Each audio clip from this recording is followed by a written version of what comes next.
Hi, I'm Willard Scott of the Today Show, and do I have a video for you? It's about beautiful horses, beautiful scenery, and beautiful people. What else could you want for an entertaining film? And best of all, this isn't fiction, it's all true. This is the story of country's Reminisce Hitch, the first ever six-horse hitch to walk across the width of America, along rural roads and among rural people, from Kennebunkport, Maine to San Diego, California. Think people don't feel this hitch is special? You take a look at them. Folks of all ages showed up with the hundreds everywhere along the cross-country route to see and pet what they began regarding as their hitch and their horses. They regarded the crew as special too, particularly driver David Helmuth and his wife Vikki. They got married during the trip and then took one of the most unusual honeymoons ever, all the way across America, looking over the backs of 6 champion Belgians. Now that's a real honeymoon trip, folks. But hey, listen, this trip wasn't just theirs. It's yours too, and everyone else who wants to come along with us. We're going to take you to David and Vikki's wedding, attended by over 15,000 people, and then make you feel like you're sitting on the seat of this custom-made wagon as it rumbles along from state to state behind these huge 6 horses, which were named the #1 six-horse hitch in America just before this trip began.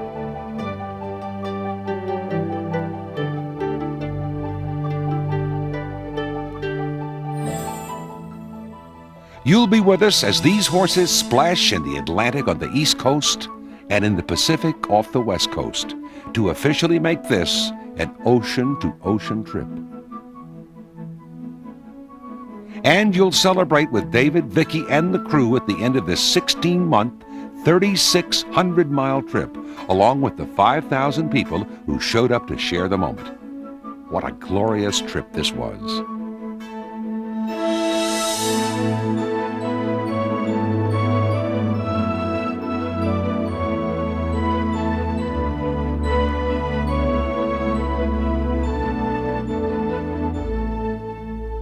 But first, let's go back to the beginning to tell what this trip was really all about.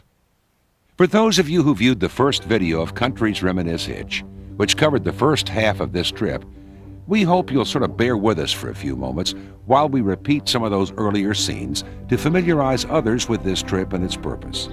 And then we'll all be on the same page, see? So we can enjoy the rest of this trip together, okay? The whole thing began back in February of 1993 on a small farm in northeast Iowa. The driver is David Helmuth, an ex-Iowa Amish farm boy who was chosen to quarterback this challenging effort. Early each morning, in cool and sometimes frigid weather, the horses were worked out, just 2 at a time, so this talented teamster could pay closer attention to each individual horse, or as David says, to help us think alike.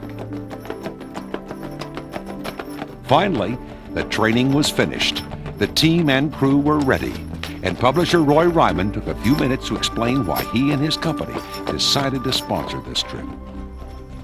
I've always loved horses, especially draft horses, which stems from growing up on an Iowa farm.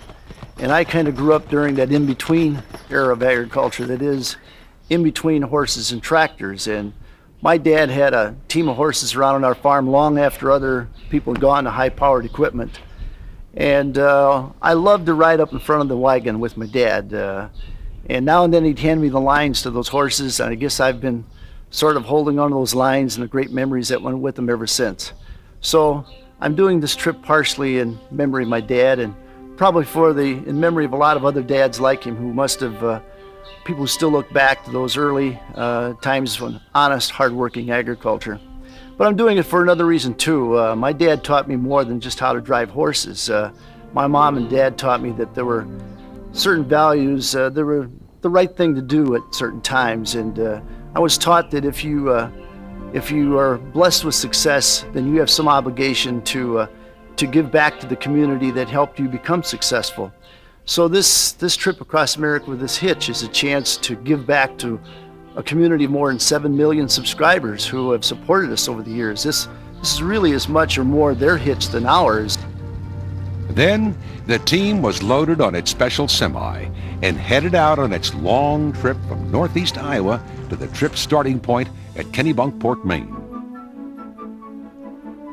It was the first look at the Atlantic for most of the crew, who took in the local sights and tried to understand the local accents. It took them a while to understand the local folks were talking about horses when they said hosses. Then on April 13th, 1993, a few days after Easter Sunday, the trip officially got underway when the Belgians pranced proudly through the surf of the cool waters of the Atlantic Ocean. Firestone, the most famous horse in this hitch, was hit by a good-sized wave. But as you can see, he kept right on going. From the surf, they headed up over the sand dunes and began their trip west. Way west.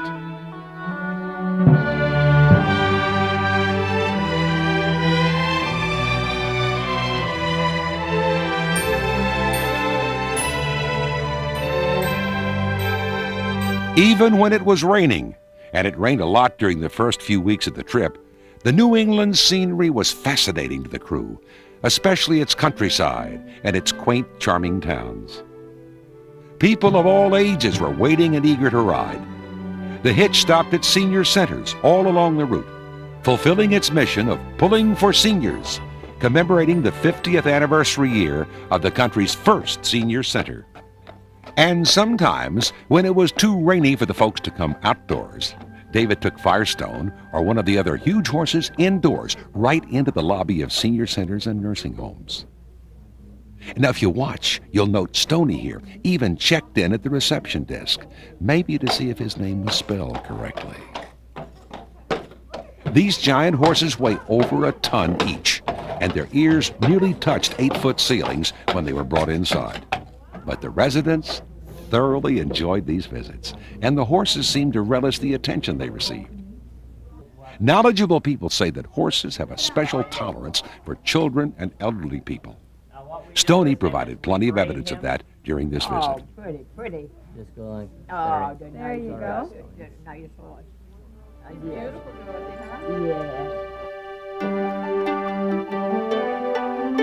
The crew loved the pure white churches along their route as they crossed New England, and the people along the route loved the crew.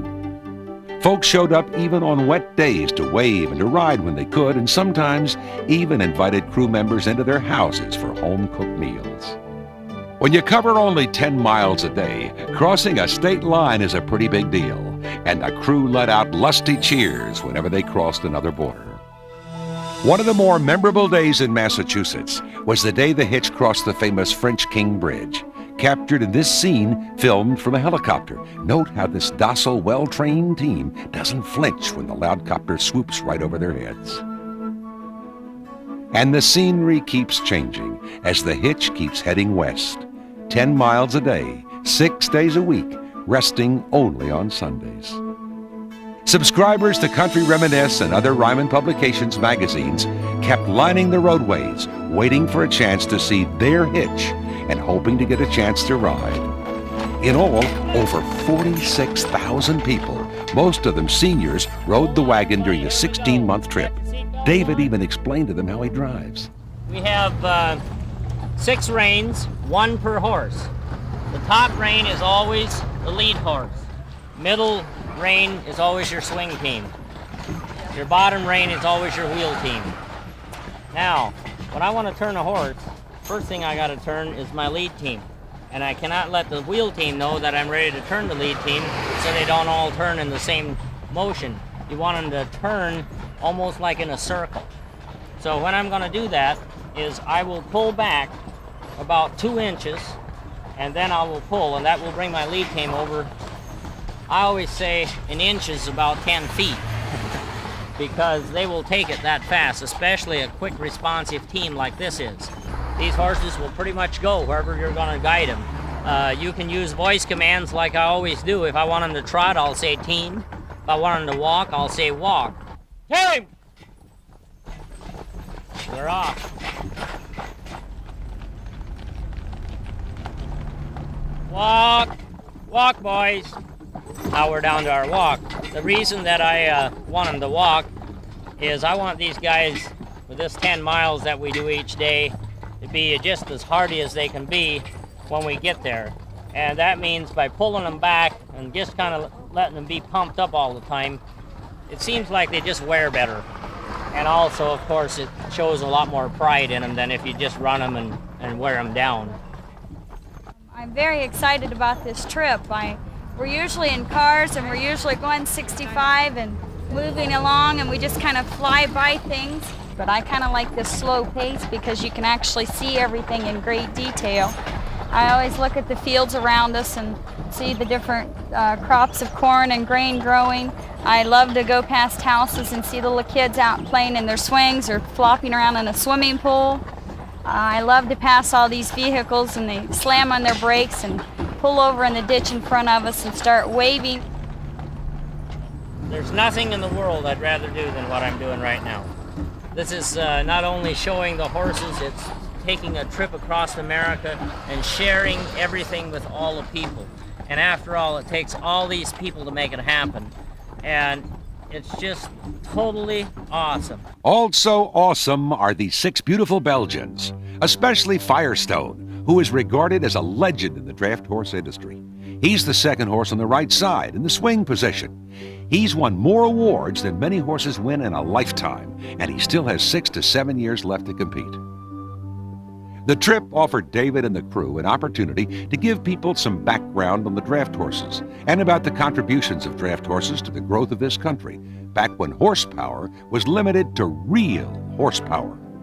The trip helped bridge the gap between seniors and children, too, since groups of seniors and school children often turned out at the same time to see the team. David had a chance to tell the children about the days when some of these very seniors drove big horses like this. What life was like back then, how these older people worked to provide many of the things these children enjoy. Through this, the children got some live history lessons, sometimes even getting to help drive the team. If not always quite on course. As the team headed out on its 10-mile walk each day, the crew loaded the gear on the great semi and moved ahead to the next night's stop. Semi driver Don Garrett explains what's involved each day to get on the road. First thing we do in the mornings, we get the horses ready to go and hitch on the road. And then we tear down. There's 5 of us that tear down and load the tent, the stalls, and all the other equipment that we've got in the truck and trailer. And then we move on to the next stop before the horses get there. We pass the horses on the road, and then we set this up again after we get there, the tent, the trailer, the stalls and everything, and try to be ready for the horses when they arrive. They were having fun because we're traveling. We see a new place every day and new people, and it's interesting. What helped make each day on the road interesting for the crew was the generosity of the people along the way. Farmers often invited, in fact they urged the crew to let the horses enjoy their pastures and barns during the afternoon and evening hours. Some of the local animals obviously found a visit with these huge strangers to be awfully interesting too. And the Belgians, free of their harnesses and responsibilities for a few hours, made the most of these moments, playfully galloping and frisking about the open pastures, often acting more like untrained colts than the highly skilled members of the #1 6-horse hitch in America. Oh, that's old Firestone kicking up his heels there. He even co-authored the book about this trip called The Main Event.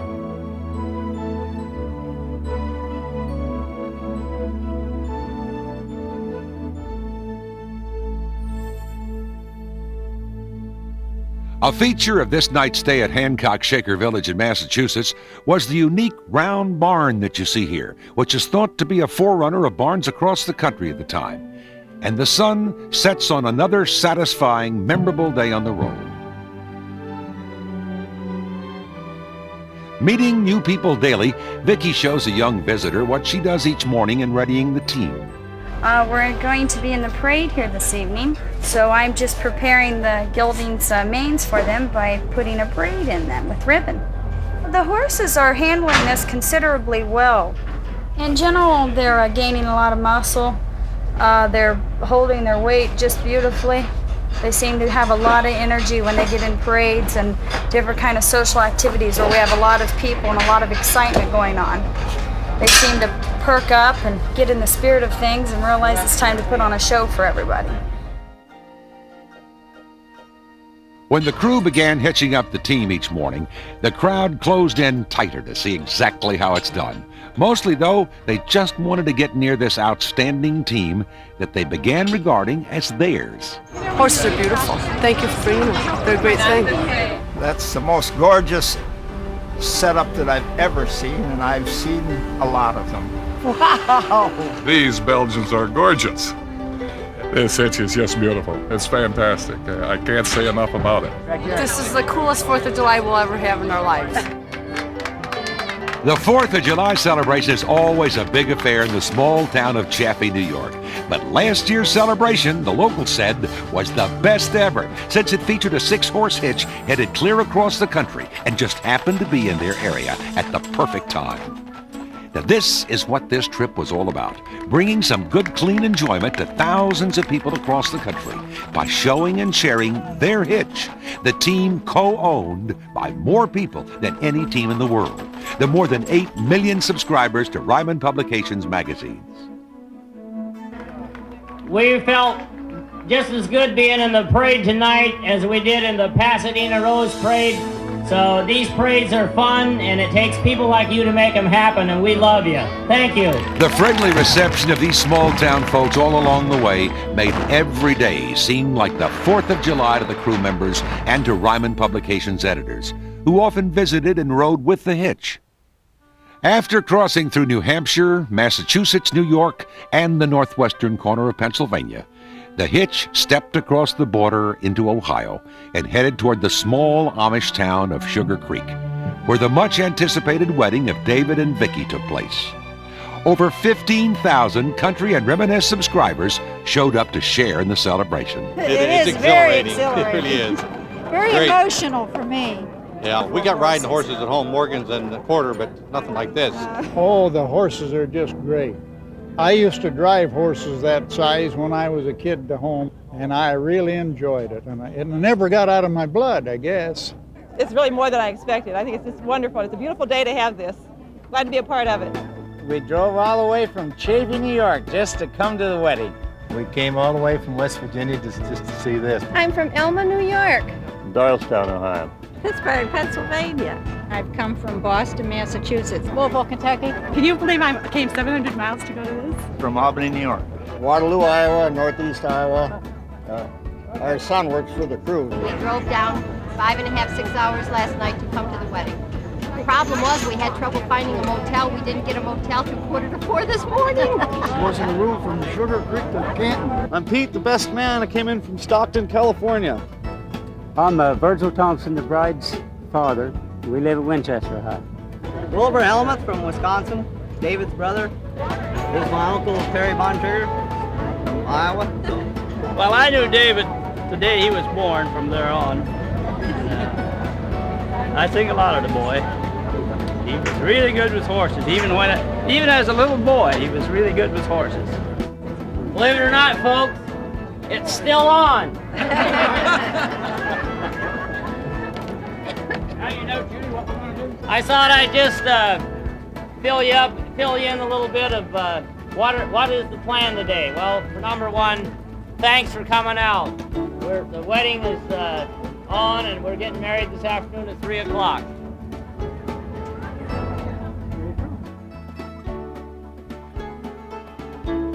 Now I waved at everybody. I was hanging out the top of the limo, yelling and waving. So all my horses, everything looks excellent. Yeah, I'll sing. Got all these people now, all hepped up, ready to roll. Wonder if anybody's here yet. There is? There's a couple people out there. Oh, yeah? They're starting to come in then, huh? A little nervous? Not really. I guess probably the nervous thing is just about, getting the horses and all the people and all that. As far as the wedding and getting married, piece of cake.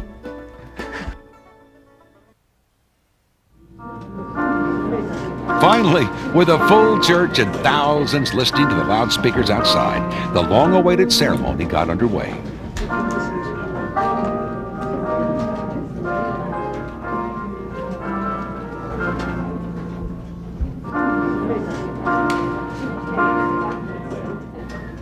David Helmuth, will you have this woman to be your wedded wife, to live together in the holy estate of marriage? Will you love her, comfort her, honor and keep her in sickness and in health, and forsaking all others, keeping only to her, so long as you both shall live? I will. I, Vikki Lynn Thompson, I, Vikki Lynn Thompson, take you, David Helmuth, take you, David Helmuth, to be my husband. to be my husband. I promise before God I promise before God and these friends and these friends to be your loving to be your loving and faithful wife. and faithful wife. The couple sang a duet and sealed their bond with a kiss. Mr. and Mrs. David and Vikki Helmuth, you want to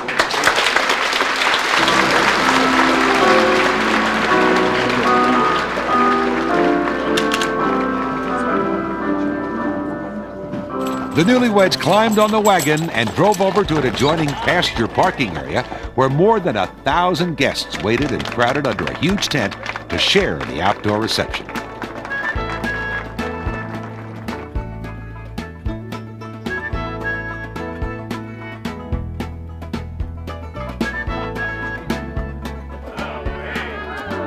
That is great cake. It's very sweet. They and publisher Roy Ryman signed hundreds of autographs.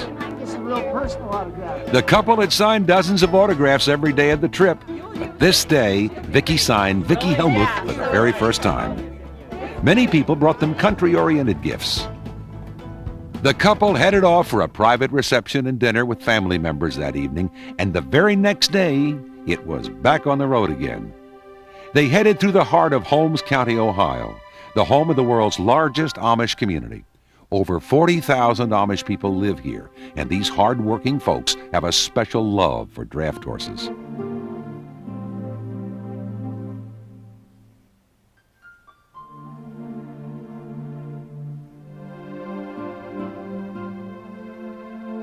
Hundreds of these friendly folks stopped whatever they were doing to come to the cross-country trip route to see these now famous horses up close, and probably to see how these Belgians measured up to their own.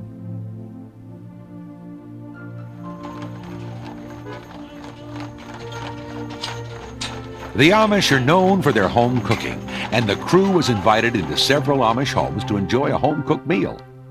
This one was at the farmhouse of Maudie and Andy Raber, where the multi-course meal included 2 kinds of meat, mashed potatoes and gravy, Maudie's special stuffing, Amish pudding, of course, and a choice of 5 kinds of pies.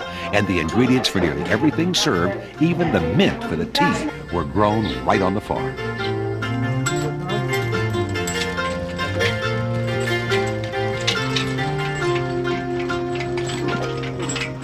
Nowhere during this trip was this hitch more popular than in the Amish areas, especially in Pennsylvania, Ohio, Indiana, and Illinois. Some drove buggies more than 20 miles to get to the hitch route. In some areas, they even closed Amish schools for a half day so the children could come to see their hitch.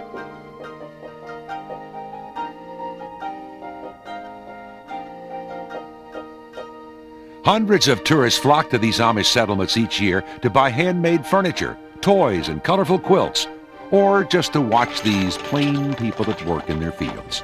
Their simple, family-centered lifestyle is especially appealing in these fast-paced, high-tech times. Content to let the modern world pass them by, the Amish enjoy a self-reliance and a peace of mind many of us envy and long for.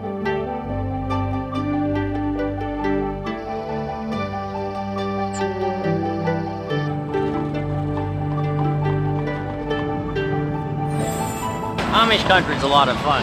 You know, it brings back a lot of the great historic roots of where these horses come from. I always figure a lot of these horses would have became extinct if it wouldn't have been for the Amish. So I think they really appreciate seeing these great draft horses going through America. The Amish people raise a lot of horses. Yeah, they just like them, and they do about anything to help you if you needed help.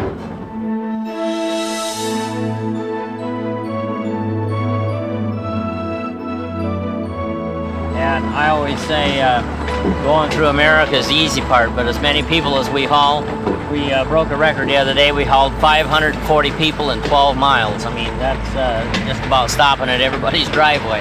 And it's just like that all the way along here. We've got, like David said, lots of people that's been visiting us during the evenings and during the afternoons right on the here, wagon while we've been traveling. I would say probably mostly 70–80% are Amish families. We've still received a few gifts in the last day, since it's even 2 days after the wedding. We're still receiving cards and different items that were made for us, keychains made out of wood and hats and all kinds of souvenirs, and I think it's just great. The days grew into weeks, weeks grew into months, and the hitch kept heading west, stopping at senior centers in small towns across Ohio, Indiana, and then Illinois. Special cross-country hitch days were scheduled in many rural areas to welcome the team and the crew.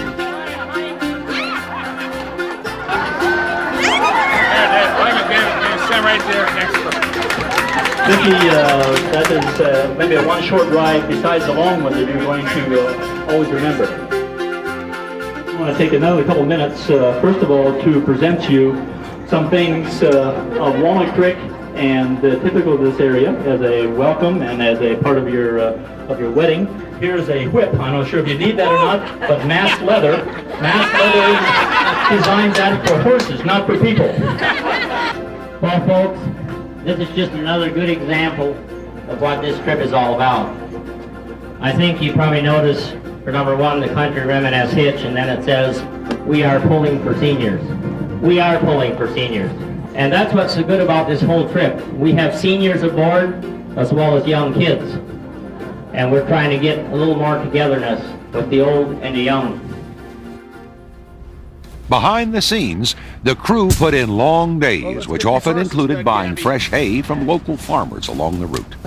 Yes, they would eat probably like 30 pounds of hay a day and about 30 quarts of grain a day.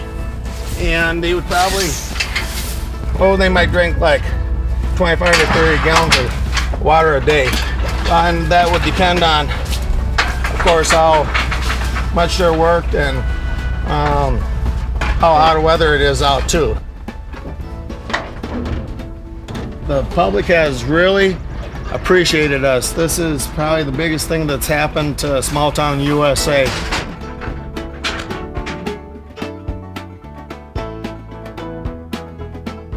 The crew members became family during the trip and could always count on a good meal after a busy day on the road. The meals were prepared in one of the mobile units by the crew cook, Marlene Thompson, who is also Vicki's mother. I came along on the trip largely because I really like the hitch. I am just horse crazy, always have been. And I help load and unload subscribers and people. I really enjoy that because especially the seniors, they're so overwhelmed by the hitch.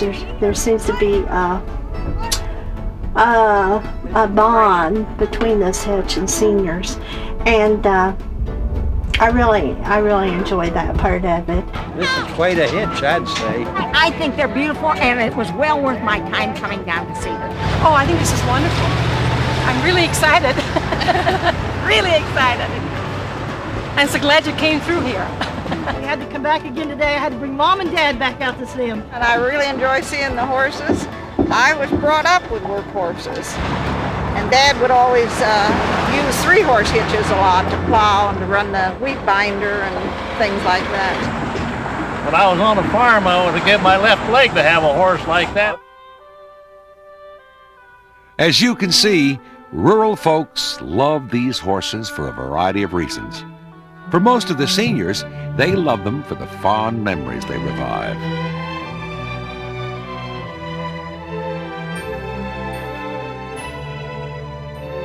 As the hitch continued west through Indiana and then Illinois, people kept track of its progress through regular updates in Country and Reminisce magazines, as well as farm and ranch living.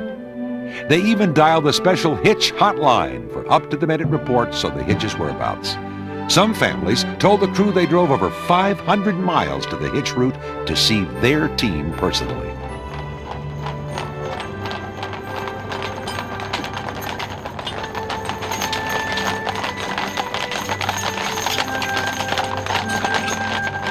We have followed this since we learned about it in the magazine, and just never dreamed I would have the opportunity.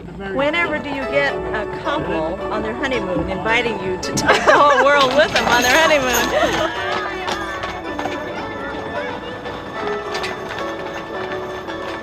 As the hitch and crew reached western Illinois, they had covered over 1,380 miles and looked forward to a milestone, the day they'd walk across the Mississippi River.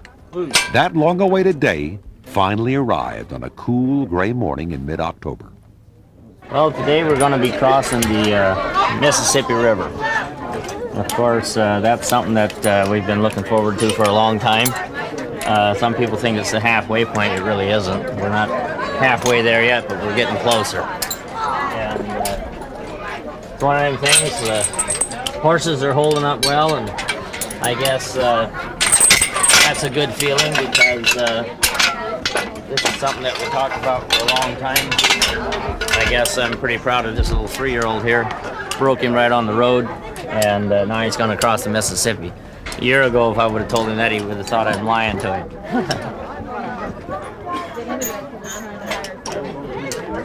Morning, folks.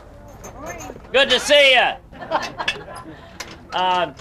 Today is a very special day, as I guess every day is, but of course to us, we've been talking about the Mississippi for quite some time, and I feel the Mississippi River has probably been one of the most talked about topics in the year. And then I want to do something in the little town of Neota just before we get to the bridge. I think we're going to have some of them people, all of them are pretty well evacuated, and I have some people out there looking for these people that live there, and I'd like for them to ride with us across the river. We did hear about all the flood victims all summer long. We all had our thoughts with you as times were rough out here for you. As you heard David explain, a few area people who suffered the worst flood damage were selected and given the special privilege of riding the hitch wagon across the Mississippi River Bridge.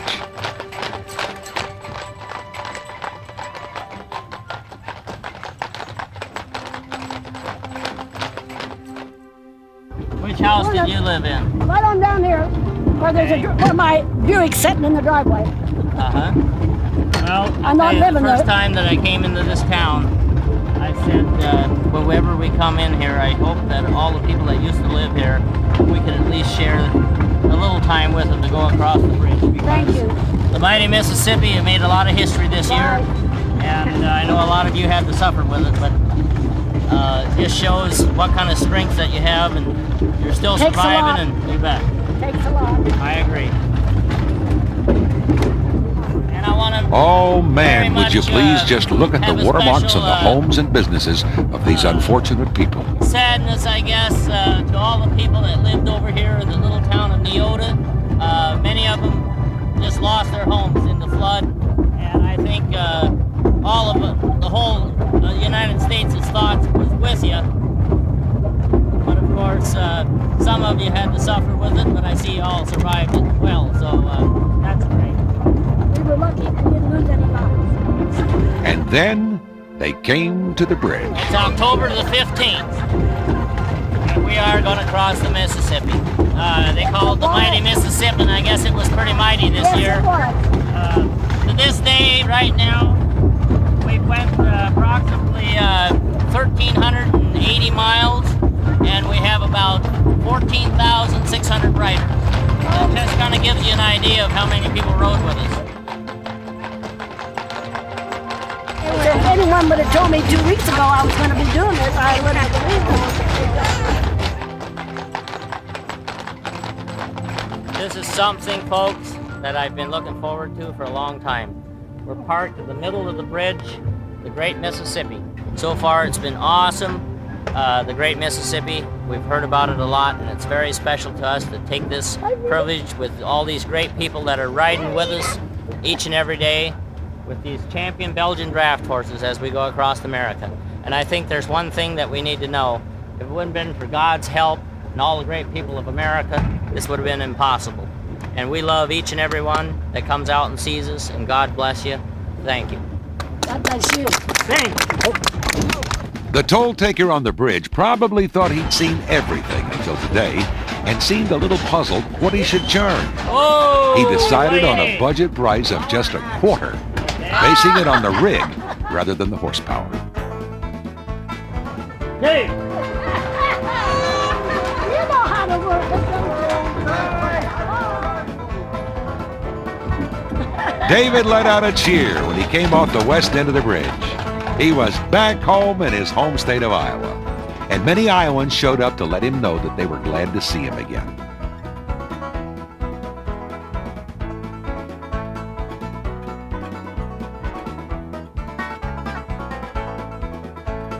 We brought my 80-year-old mother down, and it was great. Just like my aunt said, it was like riding in a Cadillac. I'm looking at the souvenir book, the Country's Reminisce Hitch. I just got it, so I'm real anxious, but I have all of the issues from Country, and I've been reading about their whole trip. When they pulled in, I got pictures. The first two pictures that I have are going to be in our Roseville Independent next week. They borrowed them. I started taking pictures all through our trip. Took pictures in Brereton, and when they left Brereton, this morning we met them in Lomax, Dallas City, and I've got them coming across the bridge in my pocket. They're not finished up yet. People and animals of all sizes turned out to meet the hitch. Just look at this interesting comparison of horsepower. Hardly a day went by that David wasn't interviewed by radio, television, and newspaper reporters, and each report brought out more people to see the now famous hitch.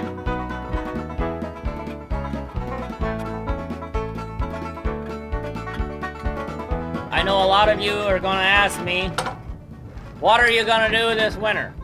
As David explained to this group, the trip up to this point had taken longer than expected, and the fall weather was turning unseasonably cold for both the crew and the riders.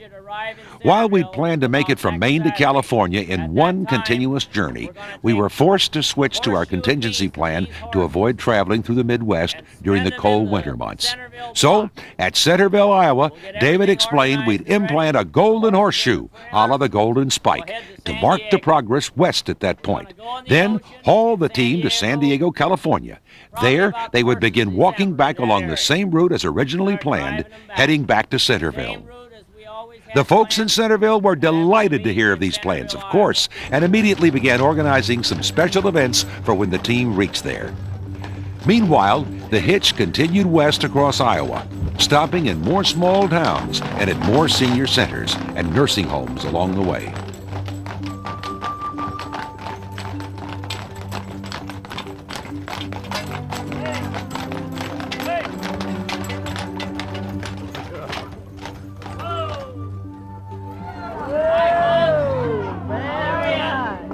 These gentle giants, they call them, have traveled all across the heartland, and they were the top awarded team in 1992. Many people brought their parents, even in wheelchairs, and some became emotional when they petted their horses.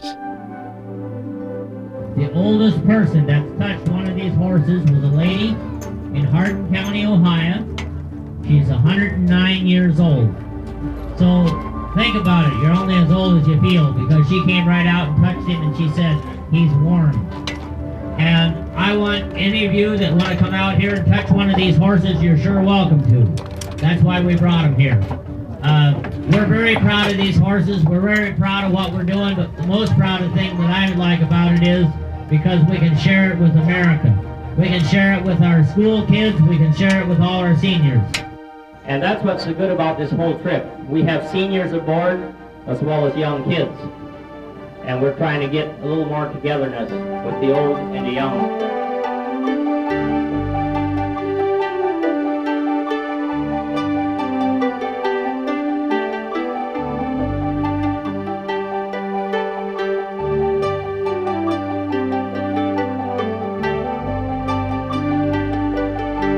The crowds The curiosity and the questions continued day after day. What do you do when it rains? Well, what we do when it rains is, I don't want to be smart about it, but we let it rain. We have our umbrellas with us, and also we use raincoats and rain gear. Since we left Kennebunkport, Maine on April 13th, we've only had 8 days of rain. It rained 13 days when we were in Kennebunkport, but after we finally got started, it was not bad at all. And we never start out in the morning that's really raining bad. But if it rains midstream, naturally we have to go to our next destination because wherever I had picked out the camp that night, that's where we got to keep going. As the hitch continued on its way west along Iowa's grain fields, showing late fall colors, preparations continued at Centerville for an appropriate welcome as well as an appropriate send-off to California. Even Centerville's high school band began practicing a few songs that fit the occasion.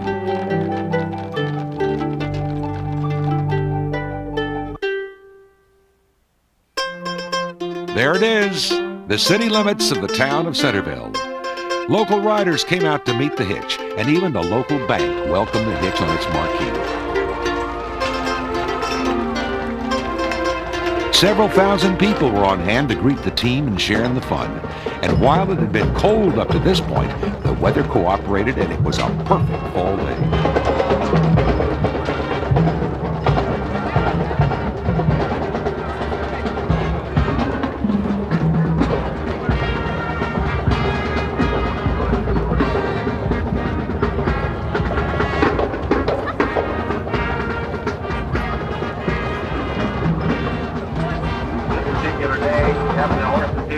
The local mayor and other dignitaries welcomed the crew. That's what makes it well worth it. You know, money don't buy. David responded and thanked everyone for turning out.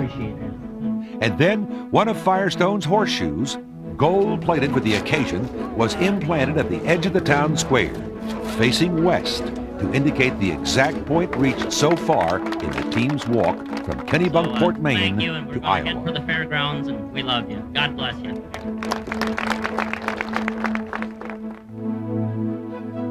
With that, the horses were loaded in their custom-designed semi. The crew's quarters followed, and the hitch headed on its long ride to San Diego. It stopped about every 100 miles along the way to let people get to meet the horses that would be walking back along that same route soon.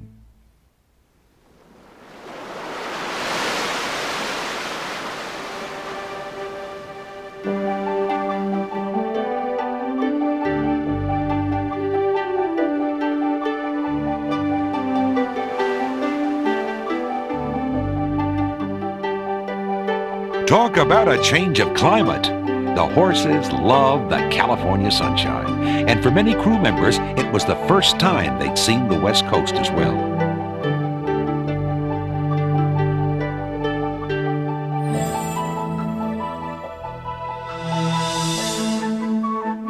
Then it was a time to make it officially a sea-to-sea trip. And of course, this was somewhat of a spectacle, even for Californians, who've seen just about everything.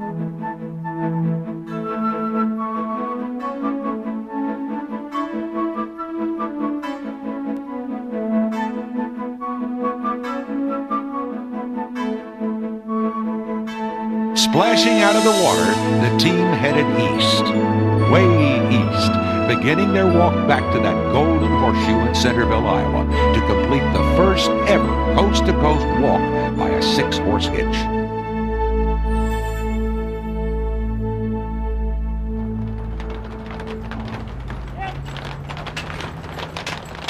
We're in San Diego. It's beautiful. The weather's nice.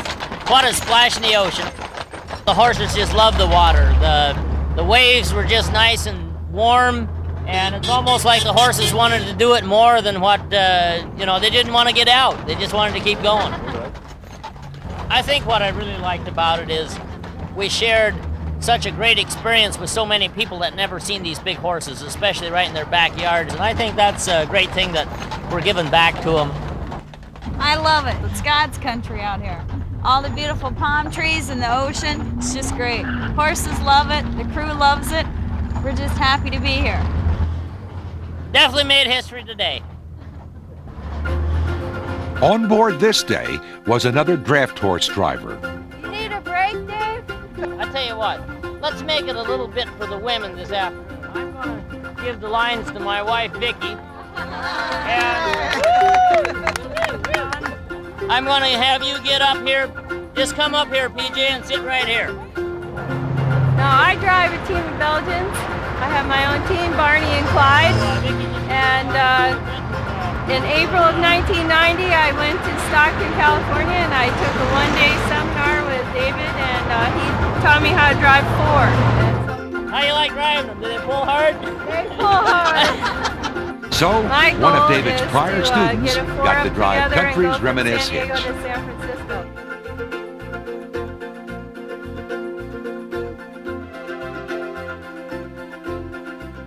As the team headed along a California highway, they walked below a billboard featuring some other kind of horses, sponsored by some other kind of sponsor.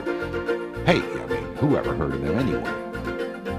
While the bulk of this trip was along rural roads, there was no way to get from the crowded beach area to the rural areas east other than right along some busy California highways.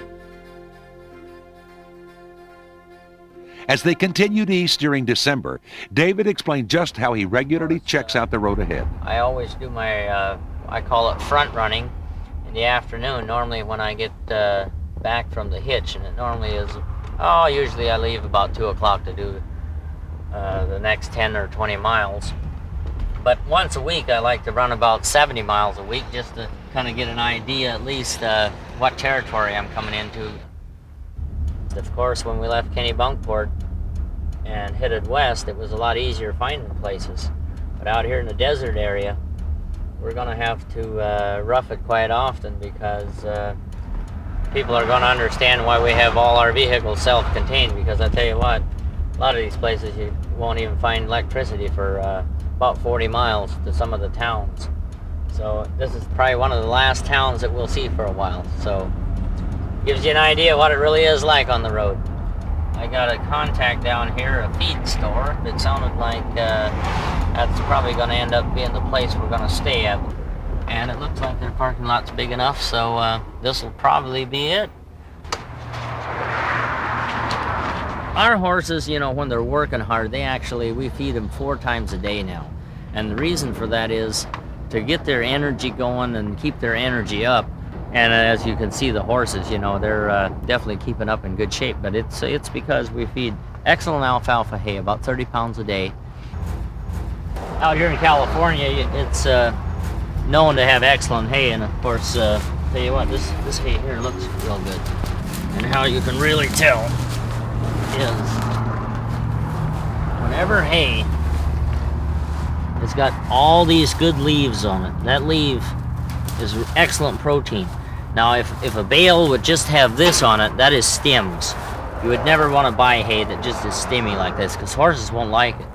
But if you do this, and you get all this good alfalfa, see, it's even got some of the blue leaves in it yet. And that's excellent hay. That's about 18% protein. A lot of people don't like feeding horses alfalfa, but if you show them and you want energy, you're going to have to feed them a lot of protein. And this is where you get it, a great bale alfalfa like this. So, and also they have the grain and shavings that we need. So this is perfect. I mean, we can't beat a nice place like this to stop over and they have our feed, hay, and shavings. We're set. Christmas Eve 1993 found the crew near the Mexican border. But that didn't stop them from having a private Christmas dinner, an exchange of gifts, and a special toast right along the road.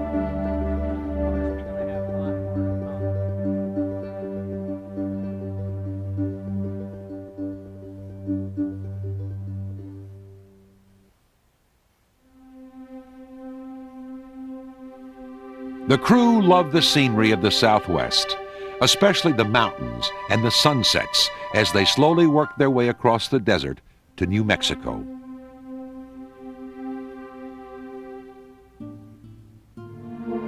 The crowds were a little thinner here in this sparsely populated area, but their interest was just as keen. Especially when everyone's favorite horse, Firestone, came into view. Is that a handsome horse or what?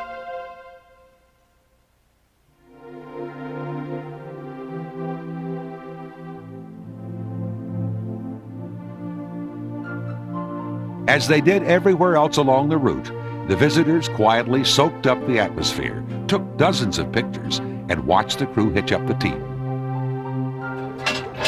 All right. Well, good morning, folks. Thanks a lot for coming out here in this desert area.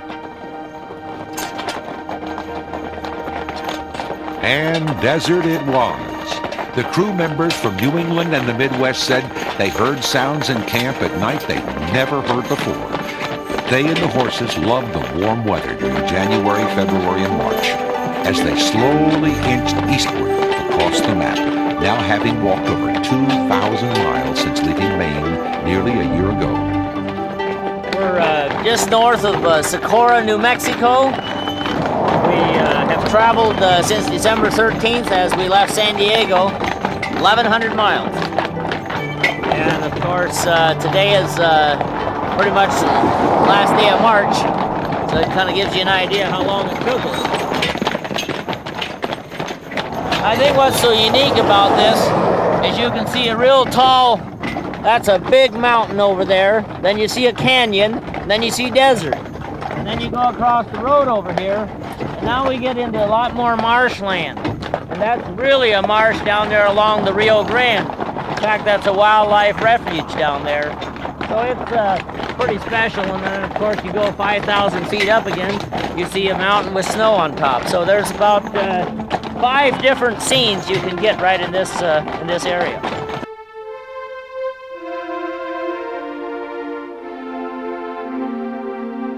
What a way to see America, huh? From the seat of a wagon moving just 10 miles a day. On some days, David said even that seems too fast.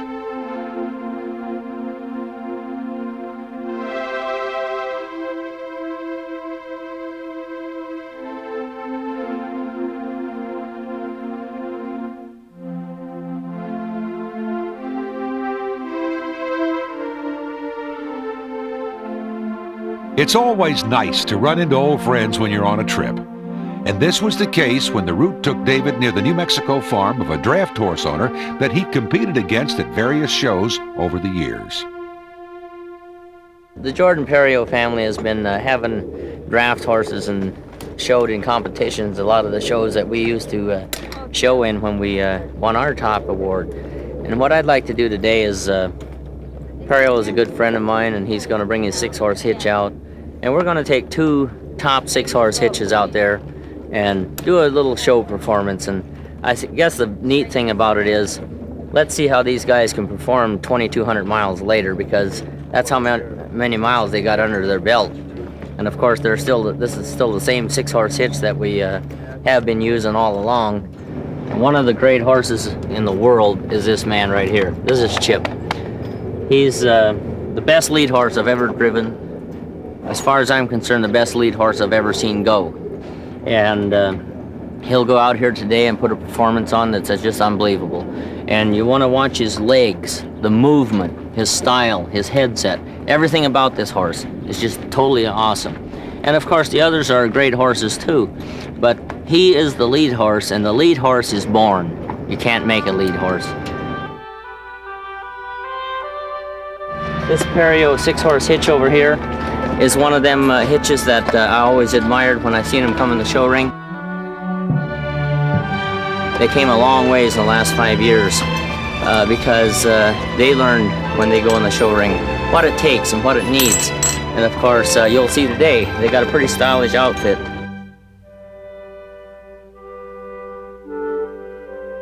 A lot of people think because they're big horses, they can't move. And I want the audience, they're out there performing, you just notice the style and the movement and the drive you get out of these big, giant Belgian horses. And that's what makes this whole thing so exciting for people watching, because it's just such a thundering feeling, and it's earth-shaking. After putting the horses through the paces, Jordan gave David a tour of the barn where he stores and restores yesterday's wagons and equipment. For all the great wagons that been in movies and stuff. Right. It's a place to store them.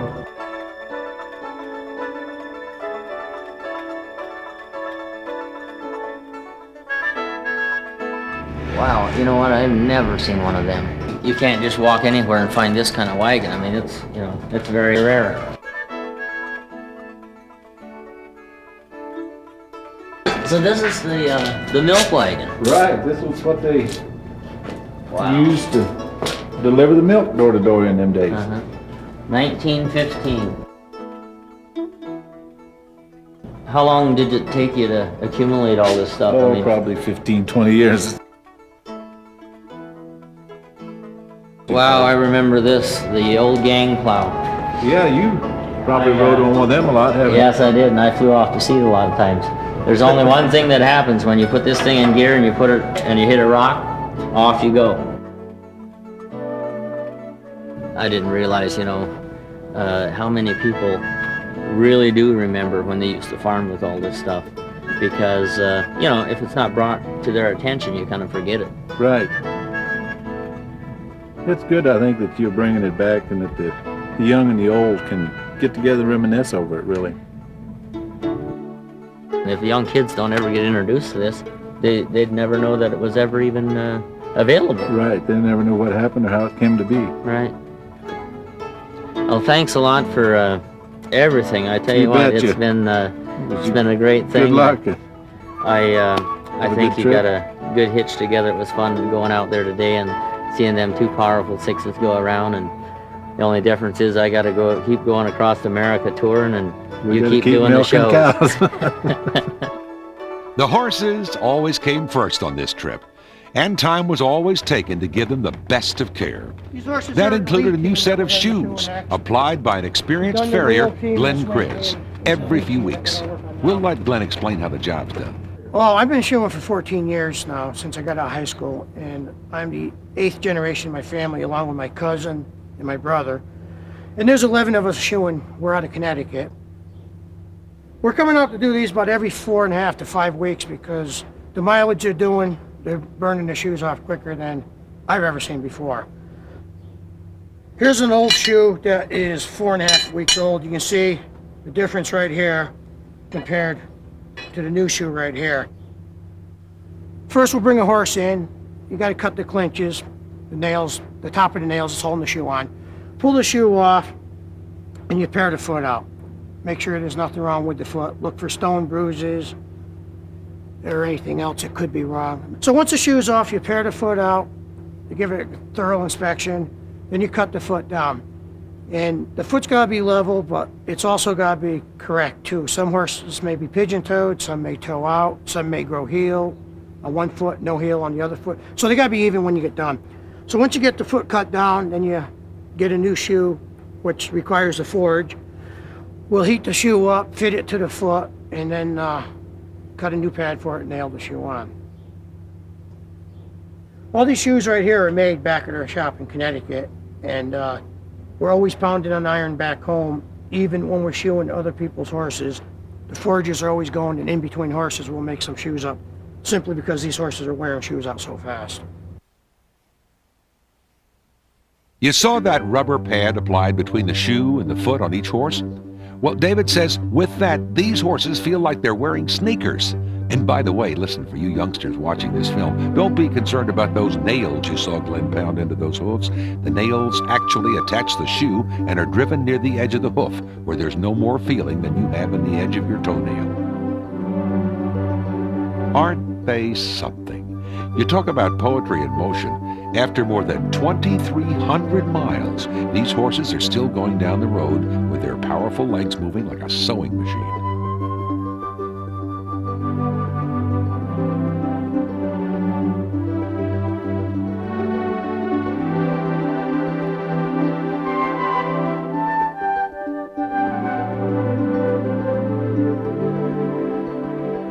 On and on they went, northeast across New Mexico, following spring north, then into Texas, Oklahoma, and Colorado.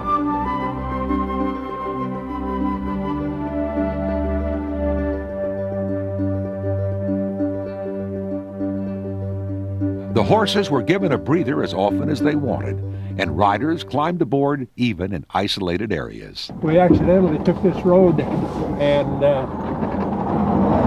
was so surprised to see this team, and I thought, well, this is a chance of my lifetime to see them.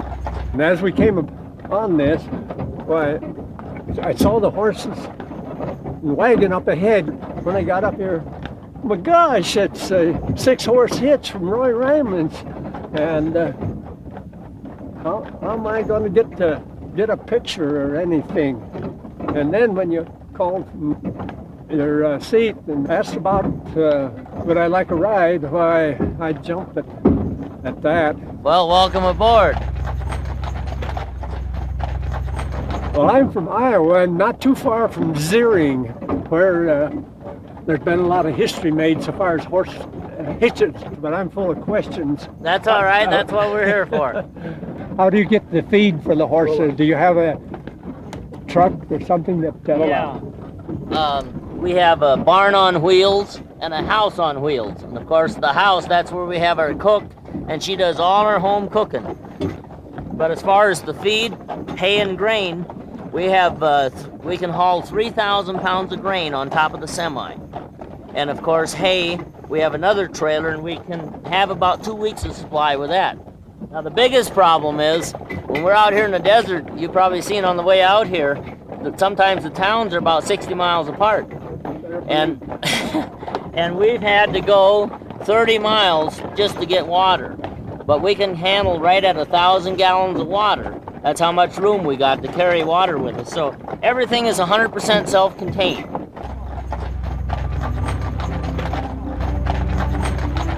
Hi, how you doing? Nice looking outfit. This is just a bonus on my trip. This has been tremendous. The hitch caught everyone's eye. One day, in an isolated area, an Amtrak train actually made an unscheduled stop when the engineer spotted the hitch. Our crew was amazed as passengers got off, snapped pictures of the team, and visited with crew members about the trip. By midsummer, the hitch was in Kansas. The weather got awfully hot, and David slowed the pace, covering shorter distances than usual. As a result, it took more than a month to diagonally cross the Sunflower State. Then they crossed the corner of Nebraska, the northeastern corner of Missouri, and finally they were back in Iowa on the last 100 miles of their cross-country journey. We're kind of anxious. The last 100 miles have been kind of anxious to get to the end when you get this close, but we're kind of ready to celebrate for a week in Centerville. And it's the second to the last day, and you know, I feel great. I mean, I really do. I'm kind of sad and kind of excited, I guess. There's so many things that you remember about the trip. We have traveled through country that a lot of folks have never seen. And we've had rattlesnakes. One day, this horse right here, Bobby, we were traveling along in Colorado, and all of a sudden he just took off. And I looked at Vikki and I said, what in the world's wrong with him? And we were pulling him back. And all of a sudden the guy pointed out, it's a rattler, it's a rattler. And I tell you, this rattler was coiled up, just ready to strike again. But luckily he missed, and we got out of that one. But one experience that I would say is the deepest in our mind that we will never forget. We were in Kansas. We happened to be on top of a hill, which is good.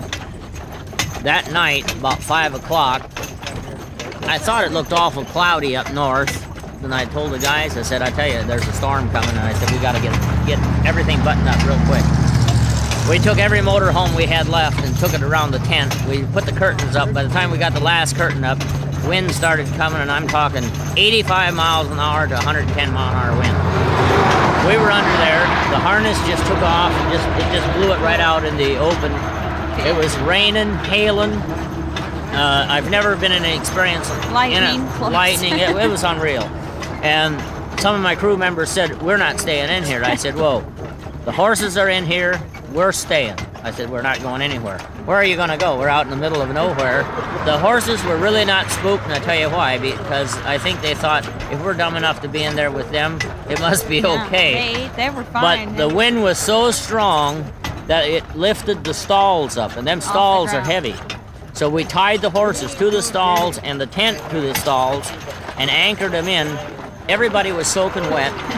The rain was just flying right through the barn, and you know the tornado went within a couple miles from us. Next morning, you know, they couldn't believe that we're still there and that the tent's still there. And I tell you, it was the hardest mission of the whole trip. It was the best, and I tell you what, I had the best crew in America when that happened that night. See that sign? Just 24 miles to Centerville. Just 24 miles to make history. The reception and reaction from people along the road continued. It was just miles of smiles wherever this hitch went. This whole trip has just been amazing. Thousands of people told me that this is impossible to do. I've had horsemen that have been in business for a long time. I've known them since I was 12 years old. They've told me I'm going to go through 100 horses. And we've only had one loss of the whole trip, and that was a horse named Jack. And it happened while we were not on the road. We were actually in Audubon, Iowa at the fairgrounds. And his name was Jack, left-hand wheel horse. He died of a heart attack. He was actually born with a heart murmur. So, you know, it's one of them things. Like the vet said, he would have died at home or wherever you were. It was just, in fact, it was lucky that he made it probably 9-10 years that he did.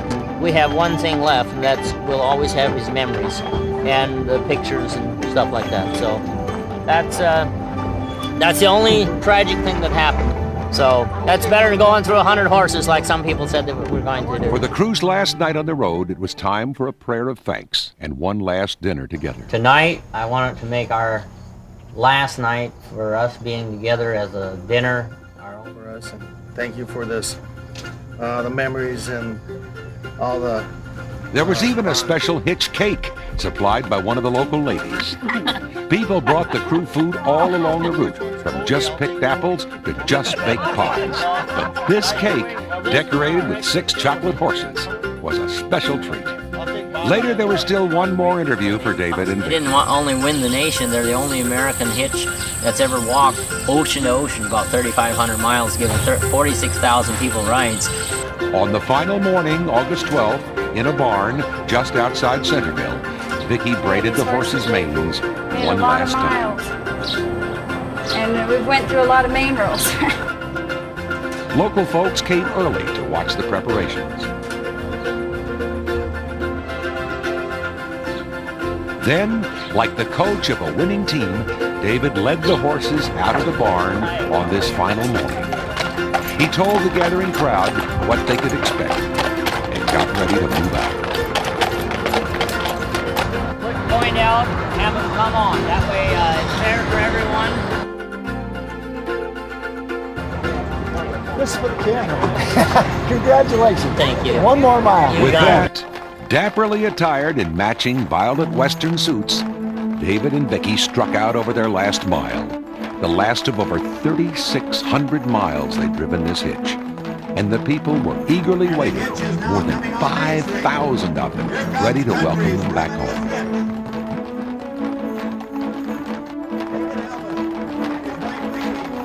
David circled Centerville's large town square twice in an extended victory lap to give everyone a good look at this history-making team.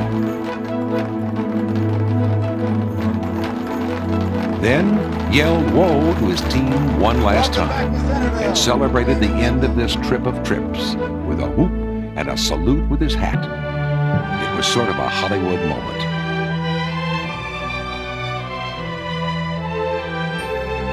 The band played, various dignitaries spoke, including publisher Roy Ryman. When I came up with this wild idea of taking the 6-horse hitch across the country 2 years ago, people told me it was impossible. But David being David, it took about 3 minutes when he said, wow, that's the wildest thing I've ever heard of. Let's do it. And we did it. Then we did it. We did it. David, choking with emotion now and then, shared his feelings with the crowd. At least 40,000 people rode with us. And I've never felt so proud of doing something with America and all the people that were involved as I do today. it's kind of been that way all the way through. So I really want to thank every one of you for praying for us for this special trip and staying behind us all the way. Thank you. The ceremony ended with placing another of Firestone's gold-plated shoes at the edge of the town square, this time facing east to indicate the exact spot where the historic trip was completed on August 12, 1994. The 16-month, 3,600-mile trip was finally over. But David was still in for a big surprise from his crew.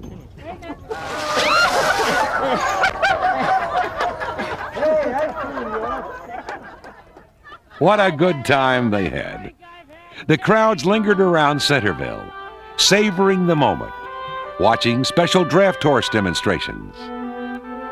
Country's Reminisce Hitch, the team co-owned by over 8 million Ryman Publications subscribers, made history and gave a lot of lives a lift. God bless this great country of ours, and God bless each of our subscribers for the part they played in making this trip possible.